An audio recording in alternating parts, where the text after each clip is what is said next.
बहू। रंजना कभी ब्रश नहीं करती थी। उसे कितनी बार उसके माँ बाप ने डांटा, लेकिन उसका कोई असर उस पर होता ही नहीं था, जिस कारण से उसके दांत पीले पीले हो जाते हैं। शादी के बाद। अरे बहू, वैसे तो तुझ में कोई कमी नहीं है, पर तेरे दांत इतने पीले कैसे हैं बेटा? कैसे है मतलब? कोई सर्जरी थोड़ी ना कराइए। वो तो क्या नाम, मैं ब्रश नहीं करती थी तो पीले हो गए। अब क्या करूं? आप कहें तो लाल करवा लूं या फिर काले? यार ये क्या है, क्यों माँ से लड़ रही हो? लड़ रही हूँ? अरे मैं लड़ रही हूँ या ये बोल रही है कि दांत पीले हैं, पीले। अरे तपस्या थोड़ी ना की है इन्हें पीले करने के लिए। बकायदा ब्रश नहीं किया है 20 साल तक, तब जाकर। छी, कैसी बात कर रही हो? ये उस वक्त तो पीले नहीं थे जब हम लोग तुम्हें देखने आए थे। अरे तब साफ करवा लिया होगा डेंटिस्ट के पास जाकर। अब देखो कैसे पीले पीले लग रहे हैं। रंजना सास की तरफ गुस्से से देखती है। फिर शुरू हो गई पीले पीले पीले। अरे पीले तो तब भी थे जब मेरे हाथ का रसगुल्ला उड़ा उड़ा कर खा रही थी और बोल रही थी, लड़की नहीं गुणों का खजाना दे रहे भाई साहब आप। खैर, अब वो लोग करते भी तो क्या करते, पीले दांत वाली बहू पल्ले पड़ी थी तो झेलना तो था ही। एक दिन कीर्तन में रंजना गाना गा रही थी। अरे कमला बहन, माँ का द्वार है, यहाँ तो सब शुद्ध होकर आते हैं, फिर अपनी बहू को ब्रश भी नहीं करवाती तुम। दूर से पीले पीले दांत भक्ति में बाधा उत्पन्न कर रहे हैं। अरे कोई 2 साल की बच्ची थोड़ी ना लेकर आई हूँ मैं बहू बनाकर। अच्छी खासी लड़की है, अरे कैसे करवाऊं ब्रश? ये तो उसे खुद करना चाहिए ना। अब माँ बाप तो इसके जैसे तैसे निपटा दिए, ये नहीं सोचा कि सास कैसे संभालेगी। सास बहू को लेकर घर आ जाती है, लेकिन सोच लेती है कि अब इसे लेकर कहीं नहीं जाएगी। अगले रोज बहू कहती है, अरे क्या हो गया, मंदिर नहीं जाना क्या? कीर्तन का वक्त हो रहा है। मेरी मधुर वाणी से कान्हा जी जागते हैं और सोते हैं। आप तो जानती है ना उनकी भक्ति में कितना मन लगता है मेरा। वो क्या है ना, तबीयत ठीक नहीं लग रही। अभी तो मिथुन के गाने पर नाच रही थी आप, और आप बोल रही है कि तबीयत ठीक नहीं लग रही। अरे भक्ति में मन लगा लो सासू माँ, ऊपर जाना है, क्या मुंह दिखाओगी आप? हाँ? सास को बहू की बात पर गुस्सा आ जाता है। मैं क्या मुंह दिखाऊंगी, इसकी चिंता तो ना कर, समझी? अपने मुंह की चिंता कर, जो ये पीले पीले दांत लेकर हर जगह पहुंच जाती है। पता है लोग कितना मजाक बनाते हैं। ना जी ना, मैं नहीं जाना कहीं तेरे साथ। तो ये बात है, कोई ना, मत जाओ, मैं अपने कमरे में ही बैठकर भक्ति कर लूंगी। ऊपर वाला दांत थोड़ी ना देखता है, मन देखता है, भावना देखता है।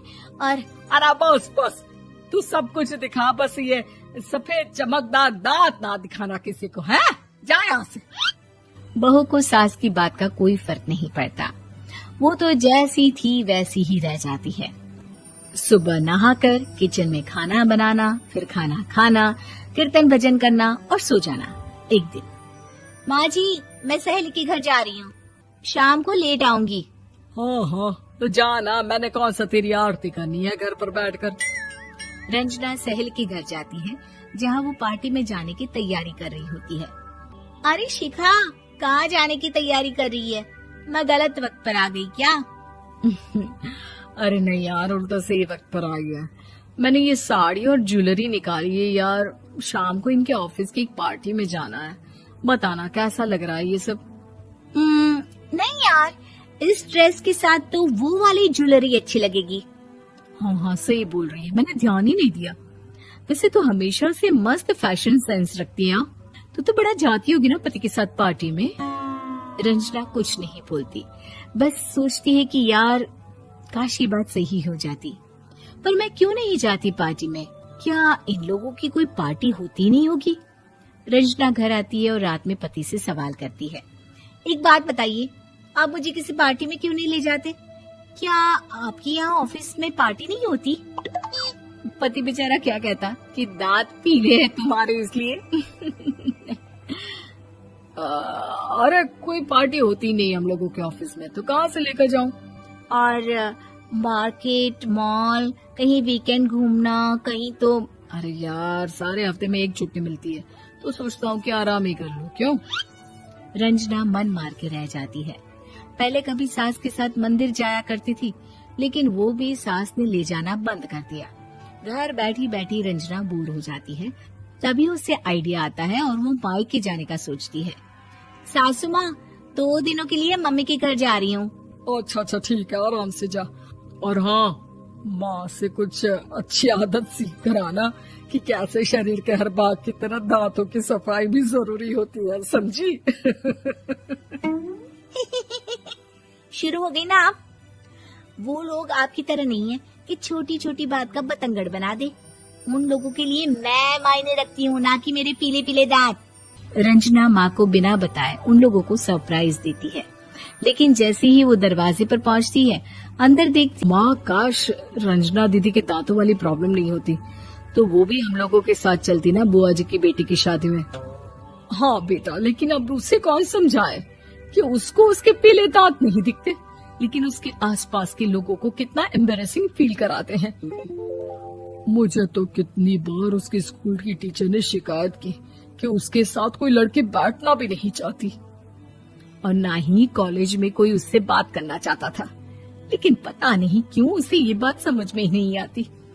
कोई कमी नहीं है उस लड़की में, बस यही कि दांत पीले हैं। वो तो भला हो जीजा जी और उनकी माँ का, जो दीदी को जैसी है वैसे ही रखा हुआ है। रंजना को अपने घर वालों की बात सुनकर बहुत दुख होता है।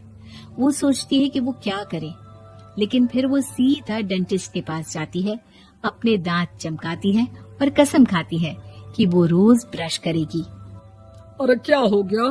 तुम तो 2 दिनों के लिए गई थी ना, पर कोई ना, अच्छा है, चलो आ गई तो।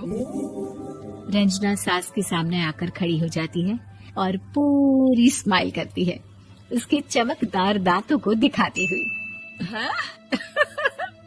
चले मंदिर। माँ, मुझे माफ कर दीजिए, मैंने आप लोगों को बहुत एम्बेरेसिंग फील करवाया। मैं आज से रोज ब्रश करूंगी।